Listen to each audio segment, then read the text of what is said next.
नमस्कार दोस्तों। संसद में अडानी मुद्दे पर हंगामे के बाद पीएम मोदी ने जब अपने भाषण के अंत में कहा था कि एक अकेला आदमी कितनों पर भारी पड़ रहा है, तब सोशल मीडिया पर कुछ लोगों ने यह स्केच या कहें कार्टून शेयर किया था। स्क्रीन पर आप देख रहे होंगे। आगे आगे मोदी जी हैं, उनके ठीक पीछे उनके नंबर 2 देश के गृह मंत्री अमित शाह हैं, तीसरे नंबर पर मीडिया है कैमरा और माइक के साथ, चौथे नंबर पर ईडी है, पांचवें नंबर पर सीबीआई है और छठे नंबर पर इनकम टैक्स विभाग है। कहने को तो यह स्केच है या कार्टून है, लेकिन देश की सियासी हकीकत और विपक्ष के खिलाफ इन एजेंसियों के इस्तेमाल को बेहद सटीक तरीके से बताया गया था। कहने का आशय यह है कि मोदी भले ही खुद को अकेला आदमी कह रहे हैं, लेकिन वो ऐसे अकेले आदमी हैं जिनके पास अपार बहुमत के साथ देश की ताकतवर सत्ता है। 1 दर्जन राज्यों में सरकारें हैं, अंबानी से लेकर अडानी तक जैसे सेठों का समर्थन है। मोदी जी के पीछे पूंजीपतियों की एकजुटता है, अंधभक्त मीडिया है और साथ में इतनी सारी एजेंसियां हैं जिनका इस्तेमाल मोदी विरोधी विपक्ष या मीडिया को डराने, धमकाने और उसकी कमर तोड़ने या सरेंडर कराने के लिए किया जाता है। 2024 के चुनाव का वक्त जैसे जैसे नजदीक आता जाएगा, ईडी, इनकम टैक्स और सीबीआई जैसी एजेंसियों की जिम्मेदारी बढ़ती जाएगी, ऐसा विपक्षी दलों का आरोप है। छत्तीसगढ़ से लेकर झारखंड में पड़ रहे छापों से कम ऐसा ही लग रहा है, यही लक्षण दिखने लगे हैं। विपक्षी दलों की माने तो ये सब उन्हें डराने, धमकाने और उनका मनोबल तोड़ने के लिए किया जा रहा है। सबको इस बात का अंदाजा है कि अभी तो विपक्षी नेताओं के घरों, दफ्तरों पर छापों की रफ्तार और बढ़ने वाली है। उनकी आर्थिक ताकत पर चोट करने का काम भी होने वाला है, तेजी से, वो पहले से भी रहा है। ये सब इसलिए भी होगा ताकि चुनाव से पहले बीजेपी के सामने कोई मजबूती से खड़ा ही ना हो सके। विपक्षी दलों पर शिकंजा इतनी मजबूती से कसा जाएगा कि चुनावी खर्चे के आर्थिक स्रोत सूख जाए। चुनाव में मोटे चंदे के तौर पर मदद करने वाले घराने, पूंजीपति, कारोबारी पीछे हट जाएं और बीजेपी के सामने कोई मजबूत विकल्प कहीं खड़ा न हो पाए, क्योंकि आप जानते हैं चुनाव में सैकड़ों करोड़ का खेल होता है। बीते 5 सालों के दौरान केंद्रीय एजेंसियों के शर्मनाक इस्तेमाल के कई सबूत हमने देखे हैं। सरकार गिनाने से लेकर सरकार बनाने तक के खेल में ईडी, सीबीआई और इनकम टैक्स जैसी एजेंसियों के शिकंजे की भूमिका का आरोप लगातार लगा है। अब 2024 के पहले यह शिकंजा और कसने वाला है, ऐसा बहुत सारे विपक्षी दलों को अंदेशा है। मकसद यह है कि बीजेपी विरोधी दलों के लिए चुनावी संग्राम में रसद पानी की इतनी दिक्कत हो जाए, रसद पानी का मतलब समझ रहे ना, रोकड़ा, कि मैदान में बीजेपी जैसी सर्वशक्तिमान पार्टी के सामने कोई टिक ही ना पाए।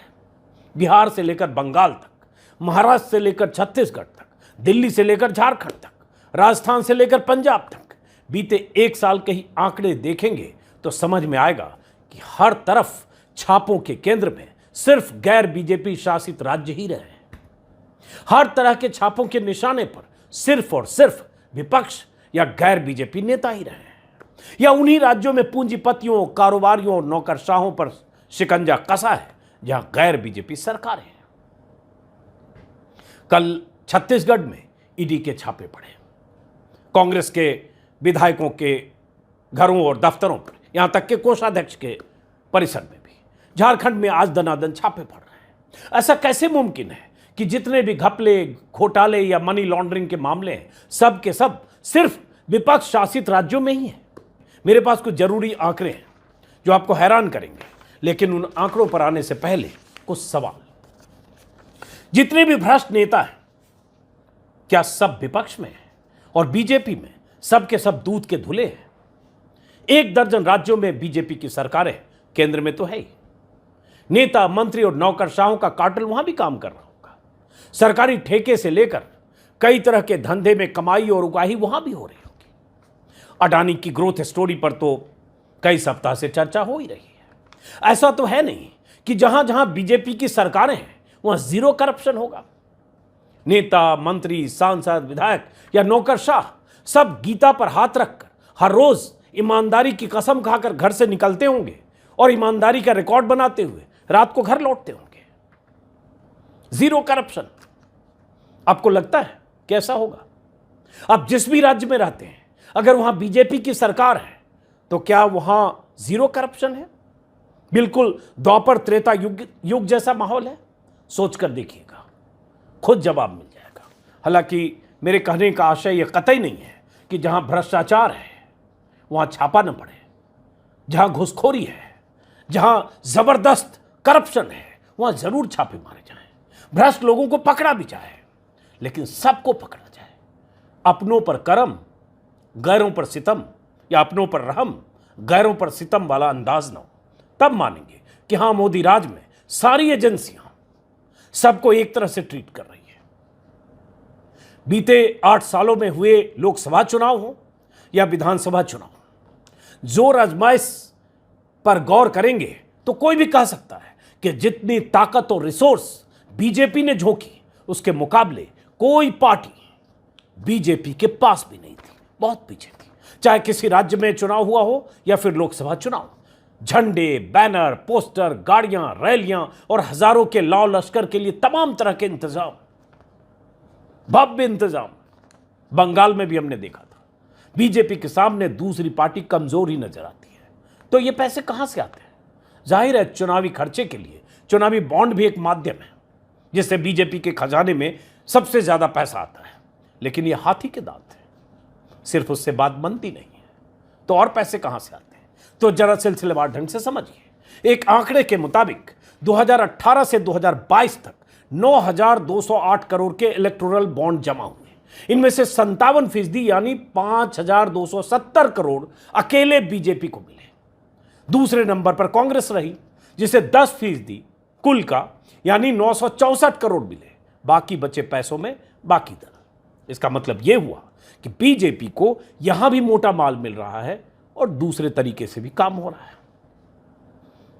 इसलिए कहीं अब मकसद यह तो नहीं कि विरोधी दलों की आर्थिक कमर तोड़ दी जाए, ऐसा अब कई विपक्षी दलों का मानना है।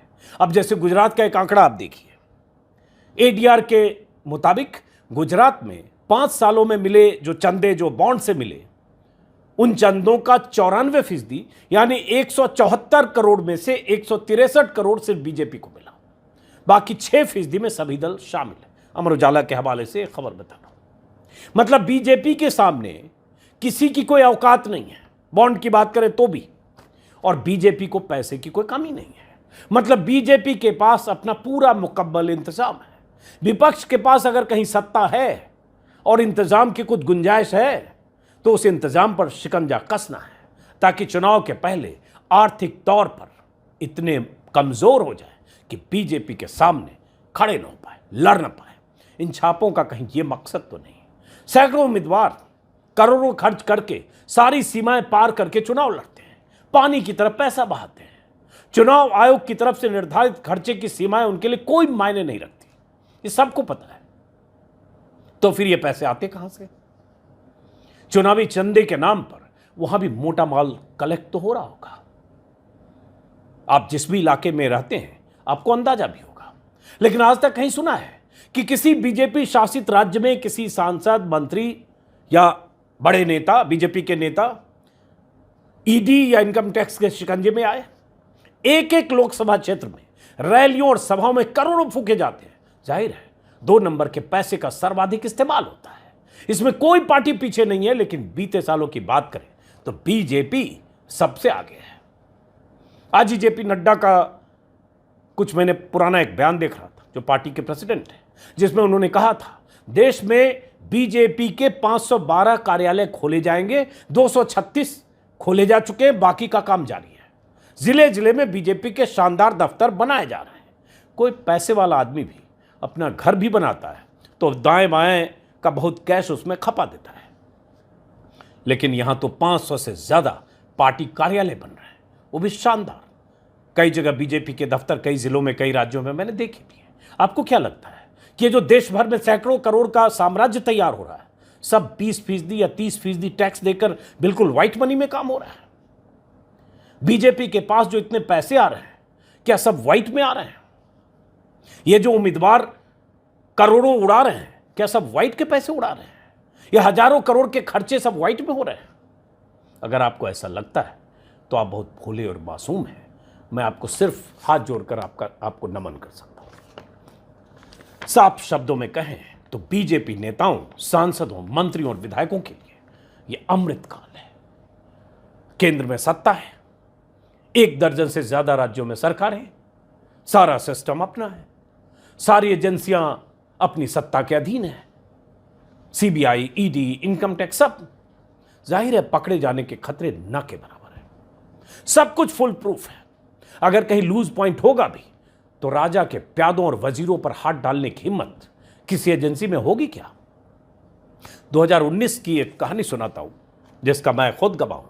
2019 में लोकसभा चुनाव के समय मैं टीवी 9 का सलाहकार संपादक था। हमारी टीम ने बीजेपी और कांग्रेस समेत कई पार्टियों के सांसदों का स्टिंग किया था। यूट्यूब पर मौजूद होगा, देखेंगे तो आपको पता चल जाएगा। मैं खुद एंकर भी कर रहा था। उसमें बीजेपी के एक सांसद ने साफ साफ कहा था कि पीएम की रैली के लिए ही हमें करोड़ों की जरूरत पड़ती है, और यही लॉजिक देकर हमारे अंडरकवर रिपोर्टर से काम कराने के बदले, चूंकि उसमें ट्रैप में लिया जाता है, स्टिंग में मोटी रकम लेने को भी वो तैयार हो गए थे। वो सांसद महोदय पहले भी एक चैनल के स्टिंग में पकड़े गए थे पैसे की डील करते हुए, और उनकी सदस्यता भी चली गई थी, लेकिन फिर सांसद बने। हमारे स्टिंग के बाद भी उनकी सेहत पर कोई फर्क नहीं पड़ा, और इस वक्त केंद्र सरकार में मंत्री हैं। कहने का मतलब यह है कि अगर आप बीजेपी में हैं, बीजेपी के साथ हैं, तो न तो आपके पीछे ईडी है, न सीबीआई है, न इनकम टैक्स है, क्योंकि ये सब के सब मोदी जी के पीछे है। ऐसा भी कई बार हमने देखा है कि विपक्ष के किसी नेता के पीछे ईडी या सीबीआई लगी है या इनकम टैक्स लगा है, जैसे उस नेता ने बीजेपी का दामन थामा, ईडी, इनकम टैक्स, सीबीआई सबसे मुक्ति मिल गई। बंगाल के मुकुल रॉय हों, शुभेंदु अधिकारी हों, या असम के मौजूदा मुख्यमंत्री हेमंत बिस्वा शर्मा हों, इन नेताओं का जिक्र, ऐसे कई और नेता हैं जिनका जिक्र कई बार आ चुका है। मैंने भी अपने वीडियो में जिक्र किया है। मुकुल रॉय और शुभेंदु अधिकारी के खिलाफ तो स्टिंग ऑपरेशन में कैमरे पर रिश्वत लेने के सबूत हैं। 5 लाख कैश ले रहे हैं, और दोनों शारदा घोटाला में पकड़े जाने वाले थे।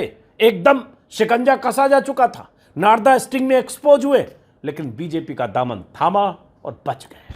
मुकुल रॉय को तो बीजेपी ने पार्टी का राष्ट्रीय उपाध्यक्ष तक बना दिया, गुलदस्ता भेंट करके। और 2019 के चुनाव में बंगाल में अगर बीजेपी को 18 सीटें मिली तो उसमें उसी मुकुल रॉय का बहुत योगदान था, जिन्हें एजेंसियां दबोचने वाली थी। विधानसभा चुनाव के बाद मुकुल रॉय वापस टीएमसी में लौट गए, अलग बात है। शुभेंदु अधिकारी अभी भी बीजेपी में है और बंगाल में नेता विपक्ष है। और ये तीनों नेता जेल चले गए होते अगर बीजेपी के पाले में नहीं होते। एक मुख्यमंत्री है, एक नेता विपक्ष है। मैंने पहले भी एक वीडियो में विस्तार से बताया था कि कैसे मुकुल रॉय और शुभेंदु अधिकारी जैसों के खिलाफ बीजेपी नेताओं ने मोर्चा खोल रखा था।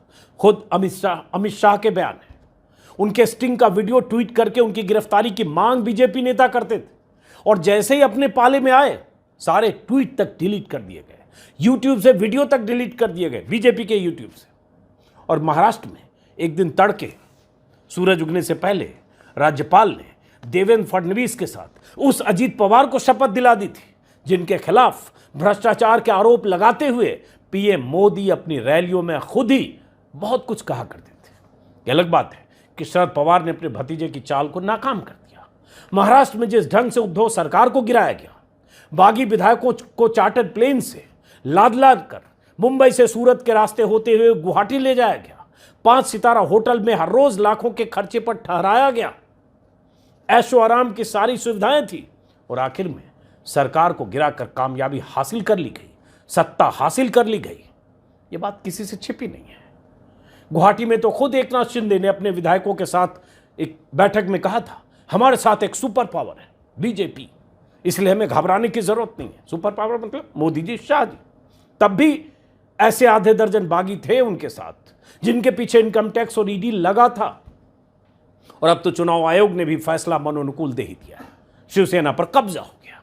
यही बीजेपी का तरीका है, साथ आ जाओ तो ठीक, नहीं आओ तो भ्रष्ट, पीछे तुम्हारी लगेगी सारी एजेंसियां। चुनावी चंदे के नाम पर बीजेपी शासित राज्यों में भी मोटा माल कलेक्ट हो रहा होगा, कौन नहीं सोचता है। लेकिन किसी बीजेपी शासित राज्य में किसी सांसद या मंत्री को ईडी या इनकम टैक्स ने दबोचा है क्या? तो सवाल उठता है, क्या 2024 के पहले जिन राज्यों में विपक्ष की जड़ें मजबूत हैं, जहां से विपक्ष के लिए चुनावी खर्चे पानी का इंतजाम होना है, वहां केंद्रीय एजेंसियों की ड्यूटी लगा दी गई है? यह सवाल उठ रहा है और बेचैनी विपक्षी खेमे में है। छत्तीसगढ़ में कांग्रेस के महाधिवेशन से ठीक पहले सीएम भूपेश बघेल के करीबी नेताओं के ठिकानों पर छापे इस बात की तस्दीक करते हैं कि पंजे पर शिकंजा बुरी तरह से कसने वाला है। जब कांग्रेस नेता अपने अधिवेशन की तैयारियों में जुटे थे, तभी कोयला खनन मामले में ईडी की तरफ से दनादन छापे पड़े। कांग्रेस की बेचैनी बढ़ी है। छत्तीसगढ़ में खादान से कोयला निकाले जाने के बाद उसकी ढुलाई से पहले 25 रुपए प्रति टन के हिसाब से लेवी लिए जाने का एक मामला है और उसी घोटाले की जांच ईडी कर रहा है। ईडी की तरफ से कहा गया है कि हर रोज लगभग 2 से 3 करोड़ की उगाही होती है।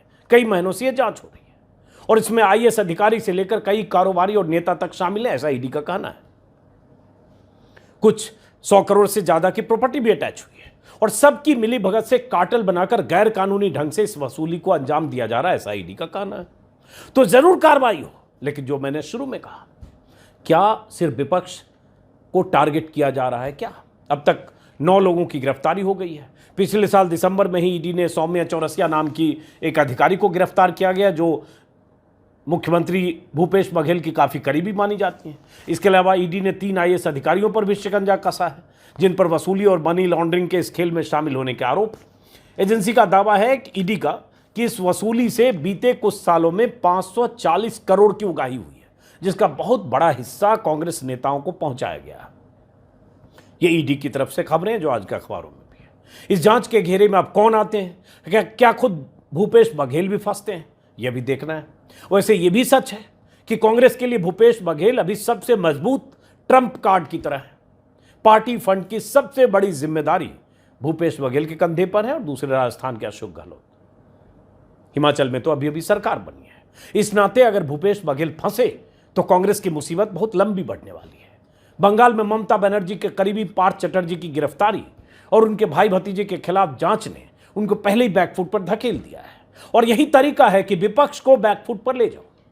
ममता बनर्जी के वो तेवर अब नहीं दिख रहे हैं जो 1-1.5 साल पहले दिखते थे।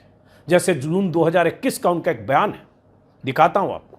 सीधे कैसे पीएम मोदी को ललकारने वाली ममता तब कैसे बोलती थी, लेकिन अब क्या 8-10 महीनों में ममता बनर्जी की वो तेवर, वो रूप आपने देखे? देखिए। Mister prime minister, mister busy prime minister, mister Mann Ki Baat prime minister, what you want to finish me? Can you do it? Never and ever. हम डरते नहीं, हम मरने के लिए तैयार है लेकिन हम डरते नहीं है। जो डरते हैं वो मरते हैं और जो लड़ते हैं वो जीतते हैं। हम करेंगे, लड़ेंगे, जीतेंगे। ये जून 2021 की ममता बनर्जी है। अब ये तेवर क्यों नहीं दिख रहे हैं? कहीं ये वजह तो नहीं कि ममता के पूरे कुनबे के खिलाफ कई तरह की जांच चल रही है, भाई भतीजा सबके खिलाफ। शिकंजे से बचने के लिए कोई अंडरस्टैंडिंग तो नहीं है केंद्र सरकार से, मोदी सरकार से?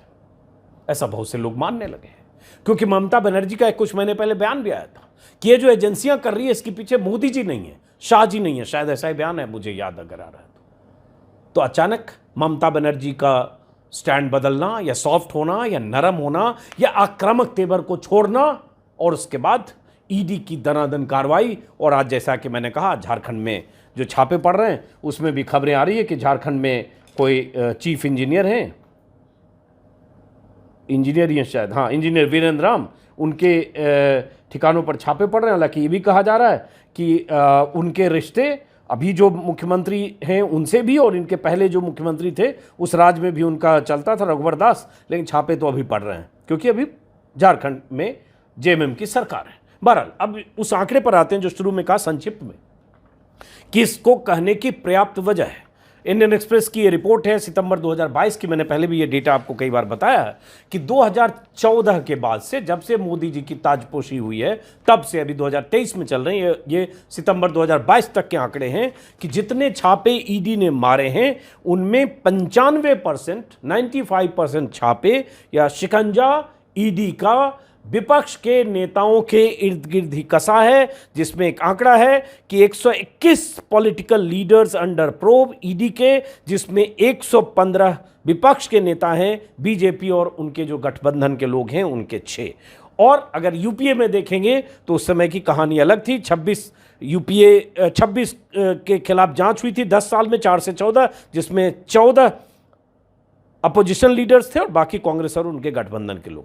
तो चलिए 11, 12, 13 में बहुत घपले घोटाले के आरोप भी लगे, लेकिन उस डेटा पर कि 96% सिर्फ टारगेट पर विपक्ष के नेता हैं और 1 दर्जन से ज्यादा राज्यों में बीजेपी की सरकारें हैं, तो यह समझने की बात है। सारे सवाल मैंने शुरू में किए और यह भी बात है।